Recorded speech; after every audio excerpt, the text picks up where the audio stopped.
అరుందు సన్నై నృసింహ మృత్యుంజయ స్తోత్రం భక్తితో పఠించడం వల్ల సర్వ రోగాలు తొలగిపోతాయి. మరియు నృసింహ జయంతి రోజు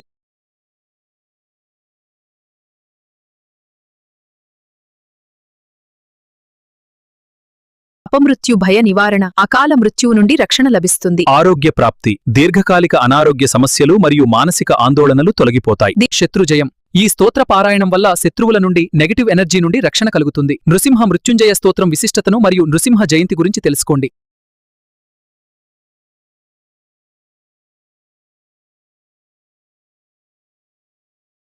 దత్తుంది. ఏడాది పొడవునా స్వామివారు 12 మణుగుల చందనం పూతతో కప్పబడి గంధపు ముద్దవలే కనిపిస్తారు. ఇది ఉగ్రం వీరం మహావిష్ణుం జ్వలంతం సర్వతోముఖం నృసింహం భీషణం భద్రం మృత్యుం నమామ్యహం. ఓం శాంతి శాంతి శాంతి. అత్యంత భయంకరమైన రూపం కలవాడు దుష్టులకు.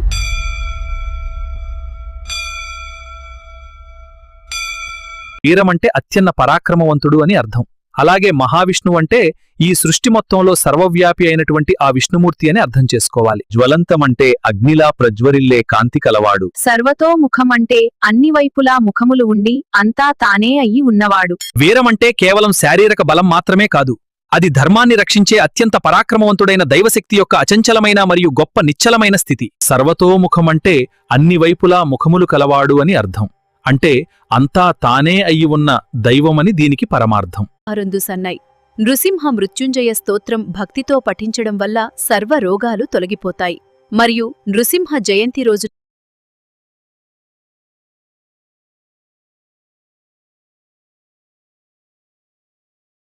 అపమృత్యు భయ నివారణ, అకాల మృత్యువు నుండి రక్షణ లభిస్తుంది. ఆరోగ్య ప్రాప్తి, దీర్ఘకాలిక అనారోగ్య సమస్యలు మరియు మానసిక ఆందోళనలు తొలగిపోతాయి. శత్రుజయం, ఈ స్తోత్ర పారాయణం వల్ల శత్రువుల నుండి నెగటివ్ ఎనర్జీ నుండి రక్షణ కలుగుతుంది. నృసింహ మృత్యుంజయ స్తోత్రం విశిష్టతను మరియు నృసింహ జయంతి గురించి తెలుసుకోండి.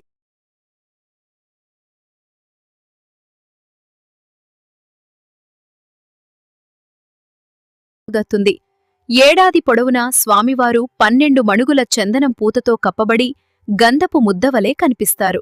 ఇది ఉగ్రం వీరం మహావిష్ణుం జ్వలంతం సర్వతోముఖం నృసింహం భీషణం భద్రం మృత్యుం నమామ్యహం. ఓం శాంతి శాంతి శాంతి. అత్యంత భయంకరమైన రూపం కలవాడు దుష్టులకు.